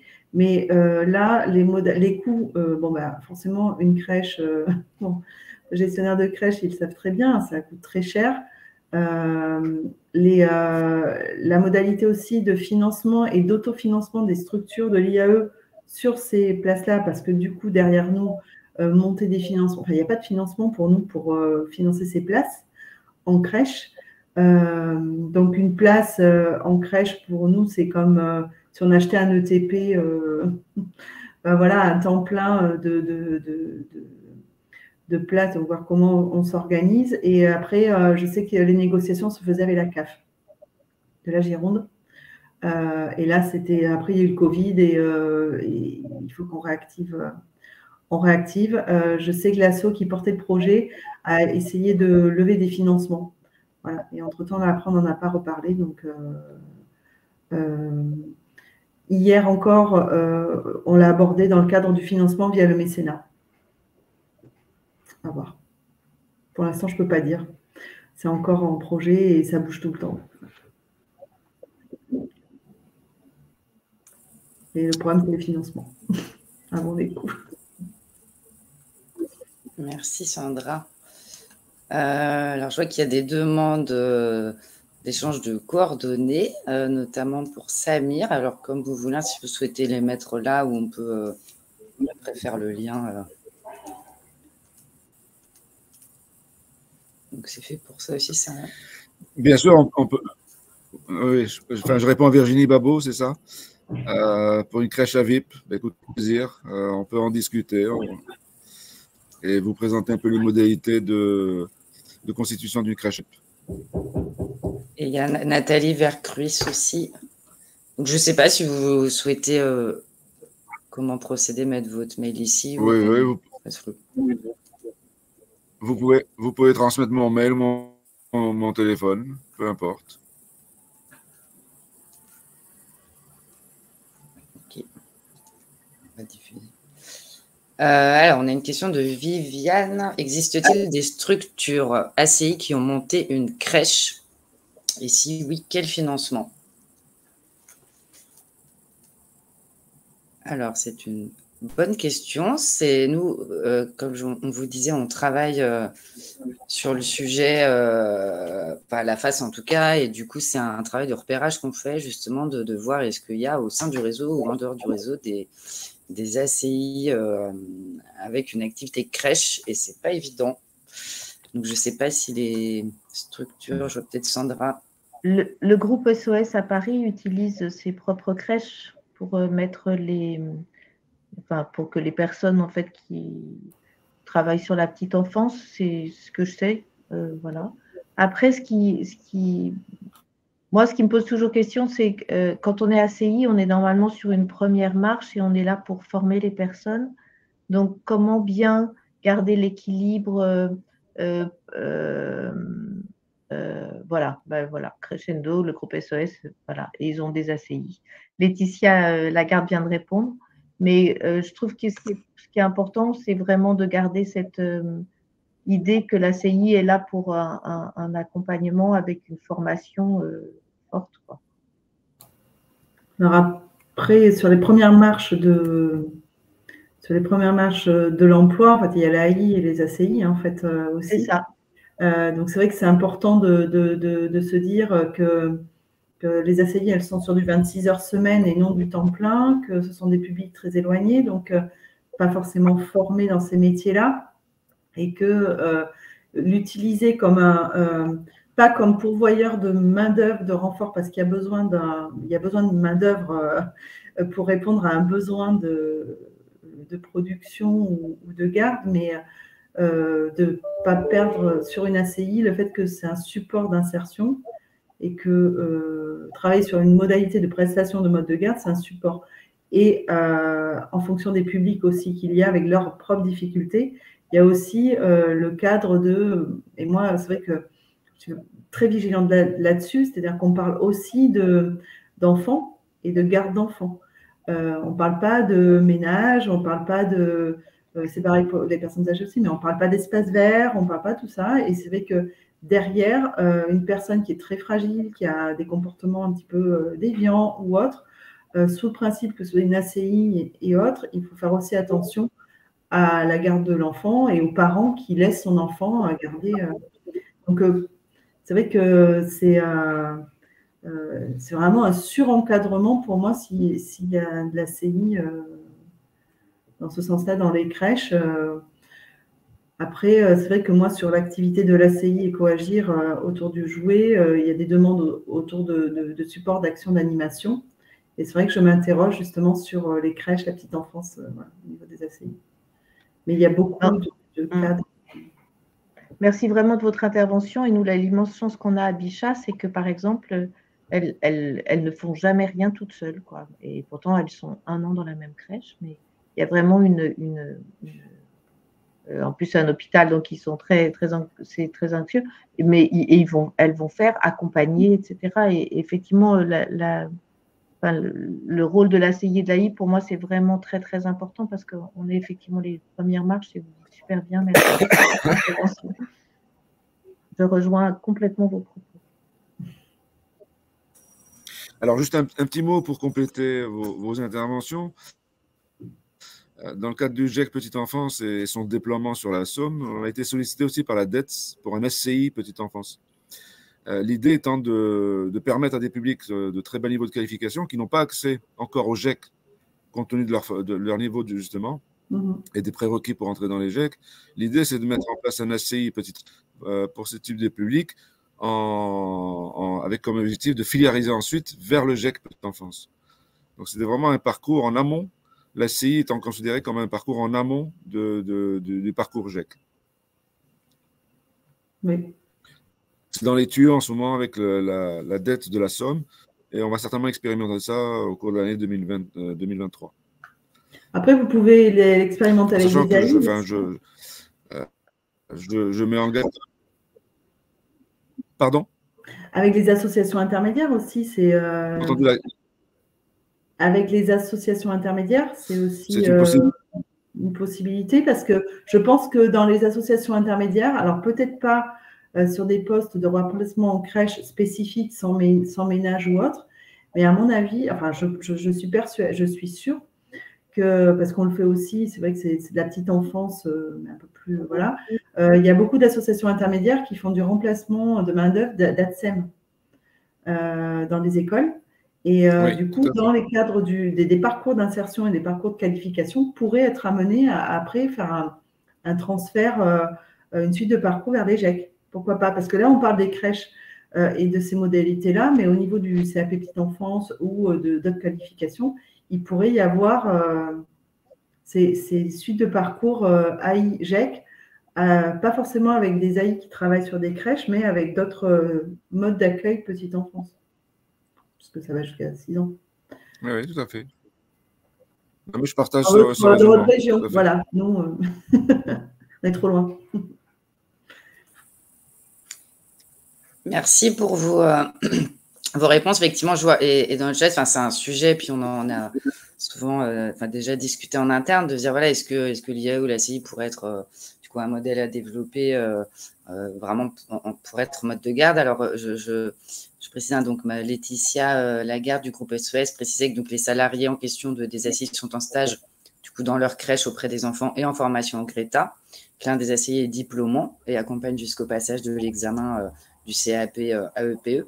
Laetitia Lagarde, si ça ne vous ennuie pas, on se permettra de vous contacter, je pense, pour du coup pouvoir échanger plus en détail, parce que là, avec le chat, ça limite pour vous, en tout cas, le niveau d'interaction. Donc, je pense qu'on vous recontactera, voilà, parce qu'on avance vraiment sur le sujet. C'est beaucoup de questions au sein du réseau, parce qu'effectivement, dès qu'on parle, en plus, on a le volet d'un côté IAE, les questions mode de garde, voilà, on se dit, est-ce que du coup, l'IAE ne pourrait pas être clairement dans l'activité mode de garde? Donc, on voit, vous avez pu, Sandra, évoquer aussi ce que ça implique et les limites potentiellement. Enfin, et pas oublier de quoi on parle aussi, hein, c'est important de le rappeler, hein, et notamment les ACI, c'est support à l'insertion. Ça répond un peu quand, en début de webinaire, on se questionnait, où souvent, voilà, l'IAE est un peu interpellée sur pourvoyeur de main-d'œuvre, ou en tout cas réponse à des soit secteurs en tension ou des besoins peu ou pas satisfaits, et ça fait vraiment partie des objectifs de l'IAE, mais c'est avant tout un support d'insertion avec un projet et qui part aussi d'un diagnostic et des besoins des personnes, mais il y a des choses à imaginer aussi, et je pense que l'IAE a déjà démontré sa capacité aussi là-dessus, on parle beaucoup d'innovation, mais en tout cas de trouver des systèmes, des modèles qui permettent de répondre à différents enjeux. Donc, ça, soyez sûr qu'on continuera à travailler là-dessus. Je voyais là Isabelle qui demandait ce qu'on peut imaginer un encadrement renforcé, du coup, pour que l'IAE puisse porter des crèches. Donc, en tout cas, tous ces sujets, après, si vous souhaitez répondre, et je me permets juste une question spécifique. Voilà, est-ce qu'une AI pourrait accueillir des enfants pour assurer leur garde? Peut-être intéressant de voir qu'est-ce que ça implique d'accueillir des enfants. Alors, l'AI, c'est une association intermédiaire on met à disposition du personnel. Donc, on n'a pas de structure, nous, d'accueil. On n'a pas de lieu d'accueil. Le principe, c'est on a des donneurs d'ordre, donc des clients, et en fonction de leurs besoins, on leur met à disposition du personnel. Donc, on n'a pas de structure spécifique. Voilà, d'où les interventions du fait que ce soit une ACI qui pourrait porter. Après, c'est vrai qu'il faut interpeller le modèle économique aussi d'une crèche et le mettre en lien avec le modèle économique d'une ACI aussi. Voilà. Donc, nous, on ne peut pas porter juste pour un ACI, on met à disposition dans les crèches. Après, on a été appelé en renfort l'AI pour le service à la personne, donc faire intervenir des agents qui travaillent dans les crèches aussi, qui pouvaient faire des remplacements dans les crèches, à domicile, sur des modes de garde, d'horaires atypiques, en se servant du service de l'agrément AI, service à la personne que l'on avait. Voilà, donc là, c'est vrai que c'est un agrément spécifique, il faut demander l'agrément simple, mais spécifique. Nous, clairement, on ne l'avait pas demandé au niveau de réagir, au niveau de la dette. Et après, ça questionne pour nous aussi des publics, puisqu'on nous demande de mettre à disposition des agents de crèche sur des horaires atypiques pour que les personnes puissent aller travailler parce qu'elles ont des horaires atypiques, par exemple 5h30 du matin, 6h du matin ou 23h le soir. Le problème, c'est que nos salariés, souvent, elles ont ces problèmes de garde. C'est un peu le serpent qui se mord la queue. Et du coup, on n'a pas réussi à pourvoir cette demande-là parce que dans nos publics, on avait aussi ces problématiques-là. Voilà, donc c'est dommage. Désolée, c'est bien. Merci Sandra pour cette précision. Moi, je voulais juste faire un petit rappel, notamment dans le secteur de la petite enfance. C'est un secteur qui est hyper réglementé. Et donc, on a une répartition de 64% qui consiste à, lorsque vous avez du personnel en crèche, les 40% représentent des gens diplômés comme éducatrices, jeunes enfants, auxiliaires ou infirmières, et les 60%, ce sont des gens diplômés CAP, au minimum CAP AEPE, Bac Pro, service aux personnes et territoires, BEP sanitaire et social. Et donc, cette répartition, elle est incontournable. Et donc, les salariés en IAE qui intégreraient la crèche ne sont pas considérés, en tout cas, ne sont pas comptabilisés dans le taux d'encadrement. Ça, il faut faire hyper attention. La PMI, d'ailleurs, qui gère justement l'agrément, est très vigilante là-dessus. Oui. Dans le marché que l'on a, la clé d'entrée, c'est le CAP. Après, on a des dames qui ont le CAP depuis 10 ans, 15 ans. Oui, voilà, donc la clé d'entrée, c'est le CAP. Et dans le marché d'insertion et de qualification, on a négocié, donc en lien, la collectivité a négocié avec la CAFOC, une part de personnes qui étaient en validation de projet. Et effectivement, c'est pour ça que dans une crèche ACI, je suis d'accord, il faut faire attention à ça. C'est-à-dire qu'on ne peut pas faire une crèche ACI en se disant on va former toutes les personnes sur le CAP parce que ce n'est pas possible en fait. Voilà. Ça fait partie des cadres réglementaires et c'est tant mieux en fait aussi. Parce que...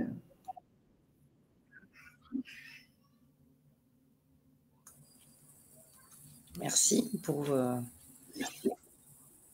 ces échanges. N'hésitez pas, je pense qu'on a pu relayer l'ensemble des questions. N'hésitez pas, il est 11h35, on avait prévu jusqu'à midi, enfin on a encore un peu de temps. Je veux bien rajouter juste une chose, quand j'entendais Sandra, ce qui est d'ailleurs très important, c'est non seulement ces métiers sont réglementaires et c'est extrêmement important, mais il y a souvent confusion de j'aime les enfants, j'en ai eu 3, je sais m'en occuper. Les métiers de la crèche sont des métiers d'observation, de vigilance et d'accompagnement dans un projet de structure.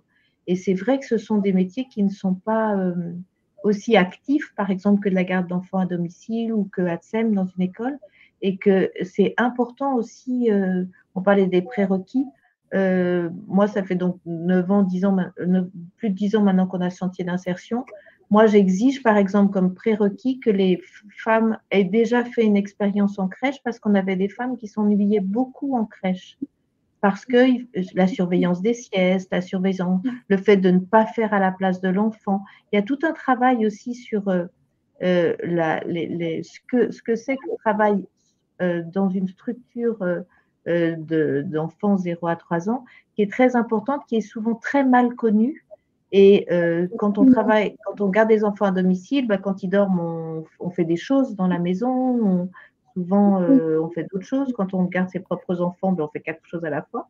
Et du coup, c'est vraiment important aussi de resensibiliser les prescripteurs aussi qui disent comment vous la prenez pas, mais cette femme, elle a 3 enfants, elle a fait ci, elle a fait ça. Oui, mais l'idée, c'est d'être capable d'observation, de vigilance, de rendre compte, d'échanger avec la famille. Donc, il y a aussi une vraie méconnaissance, je trouve, des métiers de la petite enfance qui sont très différents selon les structures et un vrai travail à faire justement sur l'observation, sur la vigilance, sur la capacité à laisser l'autonomie à l'enfant, à l'accompagner. On a une femme en ce moment qui est en stage dans une crèche où il y a un projet très fort sur l'autonomie et elle ne supporte pas de laisser les enfants manger tout seuls parce qu'ils font ça salement, parce que je ne sais pas, enfin, bref, qu'importe. Mais on voit bien qu'il y a aussi un travail sur la professionnalisation qui est très, très important parce qu'elle va demander vraiment un effort de positionnement, en fait, et que ce travail sur le positionnement professionnel, il est fondamental.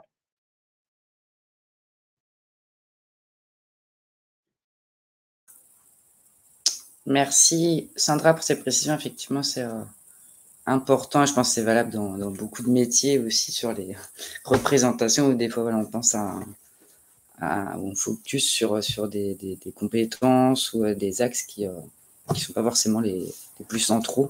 Et ça implique, enfin ça revient aussi tout à l'heure, tout ce que ça implique.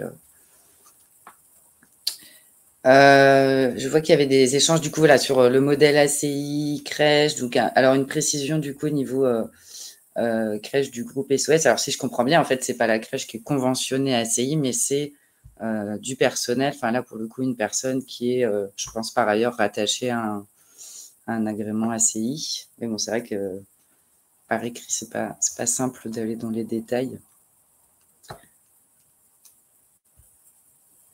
Voilà, la crèche n'est pas en tant que telle un chantier d'insertion. Mais ça, enfin, voilà, c'est vraiment quelque chose. On fera un retour de ce webinaire, alors probablement sous forme de fiches, un peu dans la continuité de celle qu'on avait faite l'année dernière, qui permettront voilà, de reprendre un peu tous les éléments là qu'on pu être échangés et de creuser justement là peut-être sur des questions qui restent à affiner. Et voilà, par exemple, sur ces questions, en tout cas, les modèles IAE, le support d'activité, petite enfance. Donc, là, on ne manquera pas de prendre contact là, avec cet exemple, entre autres, du groupe SOS pour pouvoir en parler. Mais voilà, ce n'est pas effectivement un ACI en tant que tel, mais c'est dans le cadre de clause. Du coup, c'est un salarié en parcours d'insertion ACI. Est-ce qu'il y a d'autres questions ou interventions parmi les aussi intervenantes, intervenants? Marine aussi, si tu veux ajouter quelque chose. J'en profite, moi, du coup, pour vous relayer l'information et n'hésitez pas à aller sur le site de la fédération. On organise une journée nationale emploi. Donc, Marine évoquait tout à l'heure, il y a une journée enfance famille lundi dernier. On organise régulièrement des temps, alors c'est pas tout webinaire, mais aussi des journées au niveau national. Il y a aussi les fédérations régionales qui organisent beaucoup d'événements. Donc, on a une journée nationale emploi le 6 décembre à Paris. Et là, qui sera vraiment la thématique, c'est avec l'ambition du plein emploi, dans le cadre aussi là de la mise en œuvre de France Travail. Si je pense que vous avez entendu parler, sinon n'hésitez pas à voir aussi, notamment sur le site internet de la fédération. Donc de questionner dans quelles conditions pour s'assurer que ces ambitions, le plein emploi, s'adresse bien à toutes et tous, et notamment aux personnes en précarité ou les plus exclues du marché de l'emploi. Donc, on questionnera sur la journée cette thématique. Il y aura 2 tables rondes le matin, dont une où on abordera la question justement de l'insertion professionnelle des femmes. Et en espérant qu'elle puisse venir, on aura l'intervention justement de Marion Gaeng de l'association Par Enchantement, qui aurait dû intervenir ce matin et qui n'a pas pu. Donc, tout à l'heure, il y avait des questions concrètes, notamment l'association qui a une micro-crèche d'insertion, qui n'est pas IAE, mais qui a aussi du personnel en contrat d'insertion, qui est accompagné vers la qualification et tout un axe de parentalité. Voilà, donc il y aura notamment en tout cas, la thématique sera abordée dans le cadre d'une table ronde à la Journée nationale emploi du 6 décembre. Je vous invite, du coup, n'hésitez pas à aller sur notre site internet, vous inscrire. J'en profite aussi sur l'aspect communication, la fédération nationale, mais les fédérations régionales aussi. On a des newsletters régulières, donc vous pouvez vous inscrire en allant sur le site de la fédération à l'une ou l'autre ou plusieurs. N'hésitez pas parce qu'il y a vraiment beaucoup de types d'informations comme aujourd'hui, mais aussi on produit beaucoup d'articles, de relais d'informations, d'analyses, des politiques publiques, des actualités. Donc, n'hésitez pas à aller voir régulièrement ou à vous inscrire. Et vous pouvez du coup avoir, là, typiquement, sur les intervenantes de ce matin, étaient citées dans le protocole qui fait l'objet d'un article, je vais vous le remettre, du coup, qui était sur d'autres sites. Je vous le remets dans le chat. Et comme ça, vous avez aussi les liens vers les différents intervenants. Alors, le nom, la micro-crèche d'insertion, donc l'association, c'est Par Enchantement. Elle est située à Strasbourg. Et vous trouverez le lien sur le lien que je viens de vous mettre, sur l'article sur le protocole, justement, elle est citée. Et il y a le lien hypertexte qui vous mènera. Ils ont un site internet. Ils sont sur Strasbourg. Vous aurez les infos. Écoutez, je pense, à moins qu'il y ait une ultime intervention, je vois que les personnes aussi quittent le webinaire, donc on peut, si ça vous va, s'arrêter là. Merci beaucoup pour les interventions. Sandra, Agnès, Samir, Naïma aussi qui a géré toute le webinaire, Marine. Merci beaucoup. Et puis, comme je vous disais, on fera un retour. Alors, le webinaire sera accessible en replay. Il sera visible via le site internet. Et puis, on fera un format fiche ou en tout cas compte rendu des échanges qu'il y a pu y avoir. Et ça continue, puisque comme on vous dit, on est vraiment dans un cycle de travail sur l'insertion pro des femmes, qui est quand même un large sujet et qui amène plein de questions, mais aussi plein du coup de solutions, de choses qui se mettent en place. C'est la force et l'intérêt aussi d'un réseau comme la Fédération et ses partenaires de pouvoir travailler ces questions, mettre en valeur ce qui existe. C'est les adhérents qui constituent le réseau, les réseaux, et de pouvoir l'échanger, le partager. On voyait bien, là, il y avait des questions à la fois larges, mais aussi très, très précises, très techniques. Donc, c'est toujours intéressant. Donc, on reviendra rapidement on verra quel format, mais en tout cas, comme on vous disait tout à l'heure, on travaille vraiment plus spécifiquement sur la question des modes de garde, en lien avec notre autre collègue aussi, Maëlle, qui est notamment sur les questions enfance-famille. Donc, affaire à suivre, en tout cas, pour tous ces sujets. Et merci beaucoup aux intervenants et aux participants pour votre intervention et participation à ce webinaire. Merci Colline, merci à toutes, et c'est toujours vraiment riche d'entendre les autres, ça fait du bien. Voilà, merci vraiment. Merci aussi. Merci. À bientôt. Merci. Bonne journée. Bonne journée. Au revoir à tous.